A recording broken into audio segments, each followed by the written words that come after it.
My friends, I want to begin this evening with a question that may disturb everything you think you know about reality. Right now, as you sit here listening to these words, when do you think you are? You might say it's Tuesday evening, perhaps 7:30 p.m. But what if I told you that time as you understand it doesn't exist at all? What if I told you that this moment, this very instant, contains not just the present, but every possible future and every conceivable past? What if linear time, this march from past through present to future, is nothing more than a construction of the limited human mind? And that in reality all moments exist simultaneously in an eternal now? I can see some of you shifting uncomfortably. Your rational minds are already protesting. But Neville, you're thinking, I can clearly see that yesterday is gone and tomorrow hasn't happened yet. I can feel myself aging. I can watch the clock tick. How can you say time is an illusion?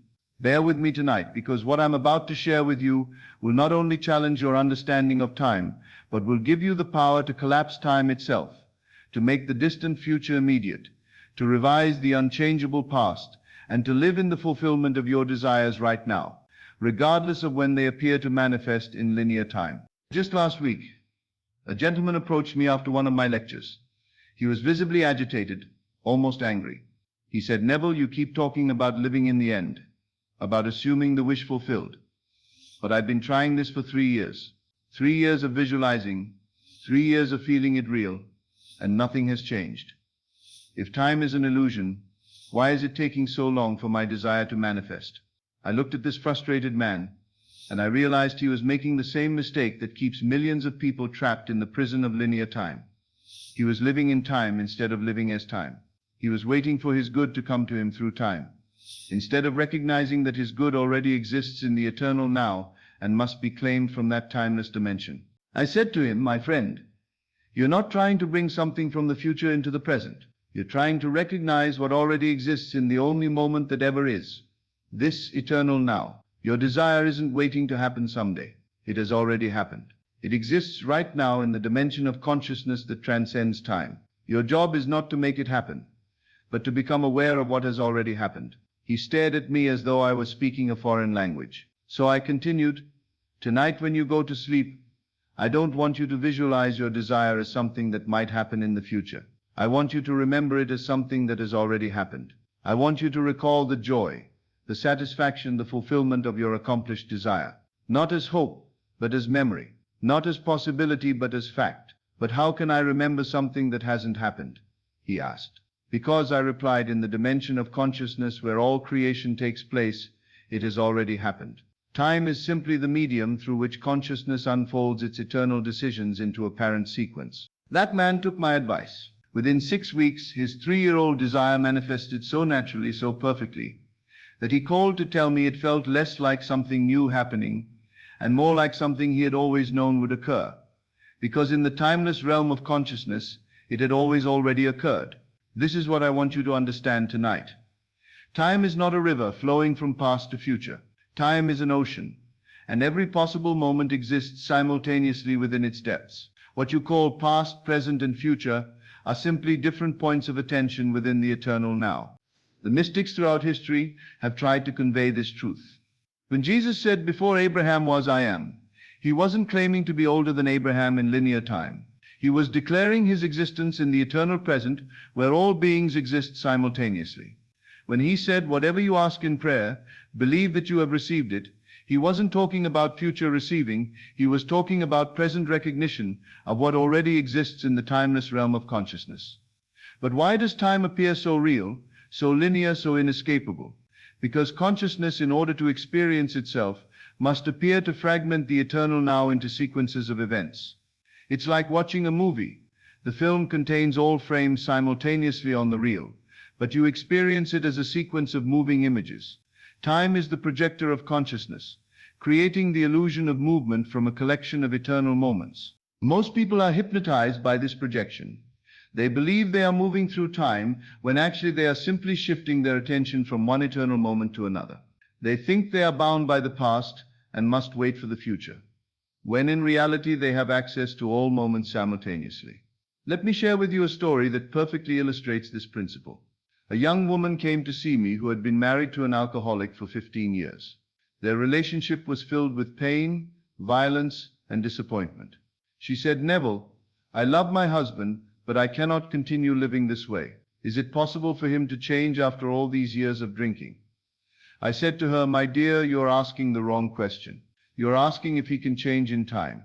But the real question is, can you move your attention to the version of your husband that already exists in the eternal now? The version who is loving, sober, and devoted." She looked confused. So I explained. Right now, in this eternal moment, there exists a version of your husband who has never had a drinking problem. There exists a version of your marriage that is harmonious and loving. These are not future possibilities. They are present realities existing in dimensions of consciousness that transcend linear time. "But how do I access these other versions?" she asked. "By assuming they are already your reality," I replied. Tonight, when you lie in bed beside your husband, don't see the man who drinks. See the man who is naturally sober and loving. Feel his sobriety as a present fact, not a future hope. Remember conversations you've had with this sober version of your husband. Recall moments of joy and harmony with him. Make these memories more vivid and real than your experiences of his drinking, she protested. But these things never happened. How can I remember what didn't occur? I smiled and said, "They happened in the eternal now. They exist in the dimension of consciousness where all possibilities are simultaneously real. By remembering them, you're not creating false memories. You're accessing true memories from a dimension that transcends linear time." This woman committed to this practice with remarkable dedication.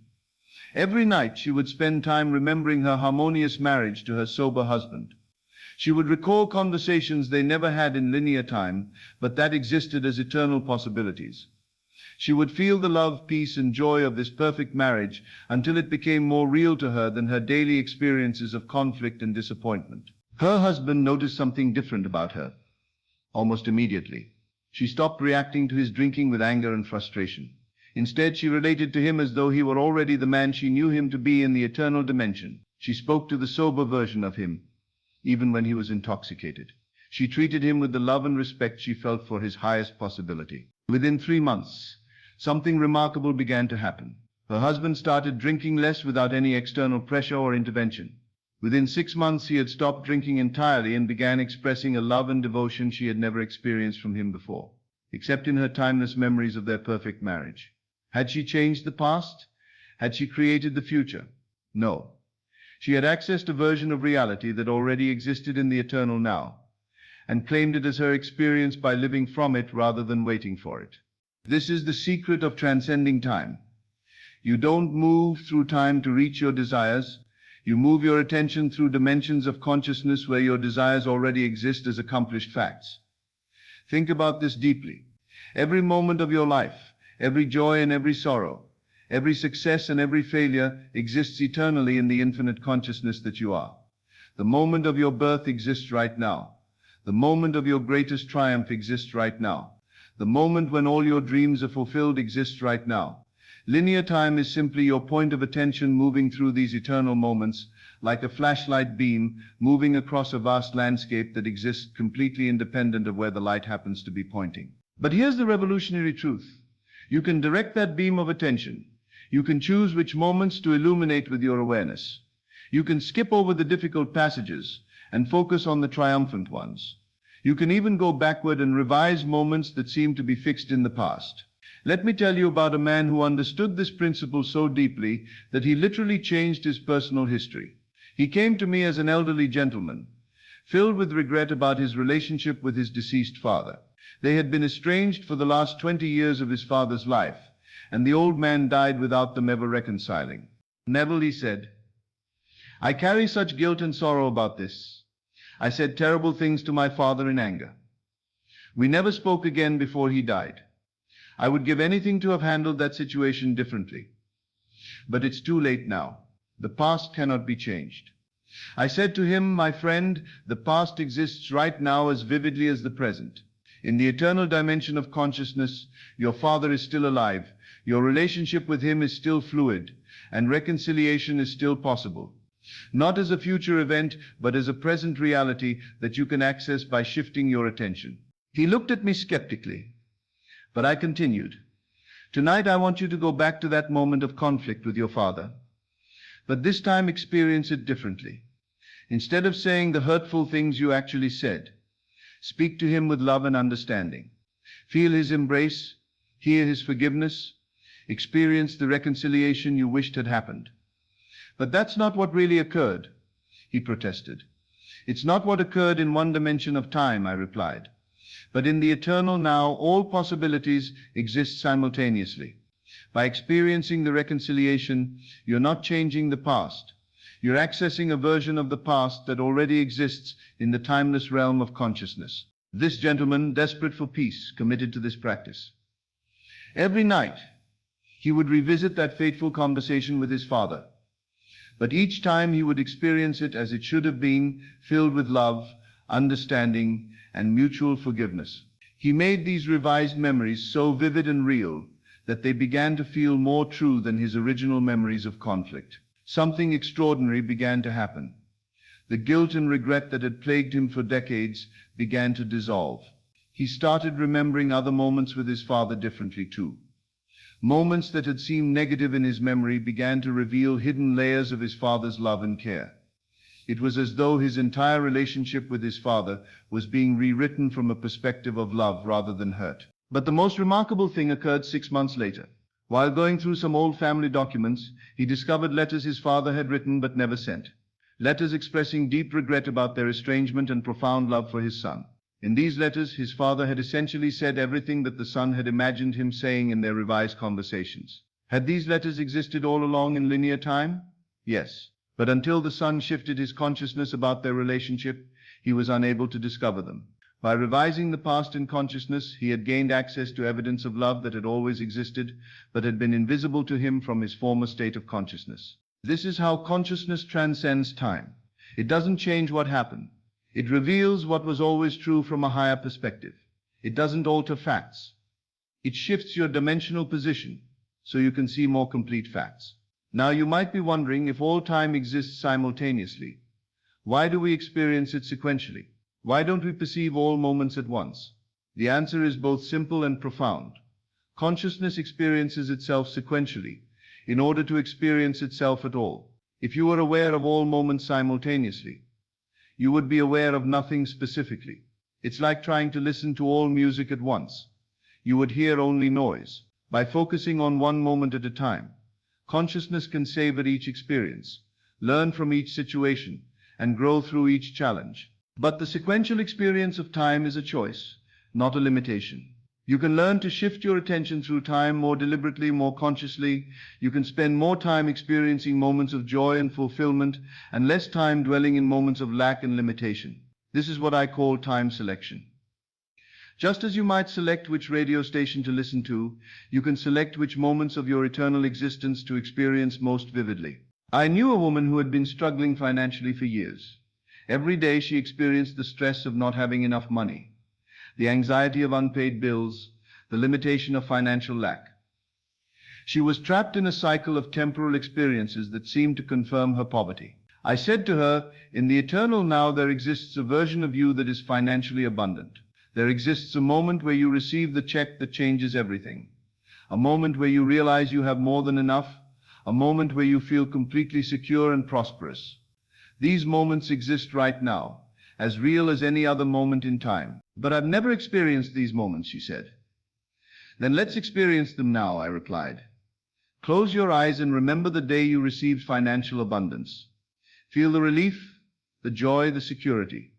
Make it so real that your body responds as though it's actually happening right now. At first, she struggled with this exercise because her mind kept insisting that these moments had never occurred. But gradually she learned to enter these eternal moments of abundance as real experiences rather than imaginary hopes. Something remarkable began to happen. As she spent more of her conscious attention in moments of financial fulfillment, these moments began to appear more frequently in her linear experience of time. Unexpected checks arrived. New opportunities emerged. And within a year she had achieved the financial security she had been experiencing in her timeless meditations. This is the practical application of understanding time as illusion. You don't wait for good things to happen to you through time. You access the eternal moments where these good things already exist and spend your conscious attention there until linear time conforms to your eternal experience. Now I want to be very clear about something important. Understanding time as illusion is not about escaping from your responsibilities in linear time. You still need to pay your bills, keep your appointments, and honor your commitments in the sequential world. But you can do all of this from an awareness of your eternal nature rather than from the anxiety of temporal limitation. When you know that all time exists simultaneously, you stop rushing anxiously toward the future and stop being imprisoned by the past. You begin to live from a center of eternal presence that transcends both memory and anticipation. This doesn't mean you become passive or irresponsible. Instead, you become more effective because you're operating from the dimension where solutions already exist rather than from the dimension where problems seem insurmountable. Think about this. Every problem you've ever faced was solved the moment it appeared, somewhere in the infinite dimensions of consciousness. Every question you've ever asked was answered simultaneously with the asking. Every desire you've ever had was fulfilled in the same eternal instant it was born. Your experience of time, delay between problem and solution, between question and answer, between desire and fulfillment, is simply the sequential unfolding of what already exists complete in the eternal now. When you understand this, you stop struggling against time and start collaborating with eternity. You stop trying to force outcomes and start recognizing what already is. You stop waiting for your good to come and start claiming your good that already exists. But how do you practically apply this understanding? How do you live from eternity while appearing to exist in time? First, you must develop what I call eternal thinking. Instead of thinking from the perspective of linear time, I hope this will happen. I'm afraid this might occur. I wish the past had been different. You begin to think from the eternal now. This is already accomplished. This has always been true. This exists right now in perfect form. Second, you must practice temporal flexibility. Instead of being rigidly committed to one timeline, you become fluid in your movement through different moments of possibility. You can access moments of health when your body appears sick, moments of abundance when your bank account appears empty, moments of love when your relationships appear strained. Third, you must cultivate eternal memory. You begin to remember not just what happened in linear time, but what exists in eternal time. You recall the moments of your fulfilled desires, the experiences of your perfect relationships, the reality of your ideal circumstances. Not as fantasies, but as memories of eternal truths. Let me share one final story that will illustrate all of these principles working together. A young man came to me who had been rejected by every medical school he applied to. His dream of becoming a doctor seemed impossible. His grades weren't perfect, his test scores were marginal, and he had no influential connections. The linear timeline seemed clear. Medical school was not in his future. But I taught him to think eternally rather than temporally. I said, in the eternal now, there exists a moment where you receive your acceptance letter, a moment where you take your oath as a doctor, a moment where you heal your first patient. These moments are as real right now as any moment you've ever experienced. He learned to live from these eternal moments of medical success. Every day he would spend time in the consciousness of him as a doctor, remembering his medical training, recalling his successful practice, experiencing the fulfillment of serving as a healer. But here's the crucial part. He didn't just daydream about being a doctor someday. He accessed the eternal reality, where he already was a doctor, and lived from that truth. He thought like a doctor, spoke like a doctor, carried himself like a doctor, not pretending to be something he wasn't, but expressing something he eternally was. So tonight I want you to examine your relationship with time. Are you living as a prisoner of linear sequence, believing that your good must come to you through the slow march of days and years? Or are you ready to claim your inheritance as a being of eternal consciousness with access to all moments simultaneously? Your desires exist right now. Your perfect health exists right now. Your ideal relationships exist right now. Your financial abundance exists right now. Your creative fulfillment exists right now. Not as future possibilities, but as present realities in the eternal dimension of consciousness that you are. Stop waiting for time to bring you what you want, and start accessing the eternal moments where you already have everything you desire. Stop being a victim of temporal sequence, and start being a master of eternal selection. Time is not your master. You are the master of time. You are not moving through time. You are consciousness itself, eternal and ever present, temporarily focusing attention on sequential moments for the joy of experience and growth. Remember, the eternal now contains all possibilities. Which possibility will you choose to experience? Which moment will you select as your reality? Which version of your eternal story will you claim as true? The choice is always yours. And the choice is always now, not in linear now, but in eternal now, where all choices exist simultaneously and all outcomes are immediately accessible. You are timeless beings playing in the illusion of time. Play consciously, play joyfully, play from the knowledge of your eternal nature. Thank you and good evening. This is Best of Lectures. I'll see you in the next video.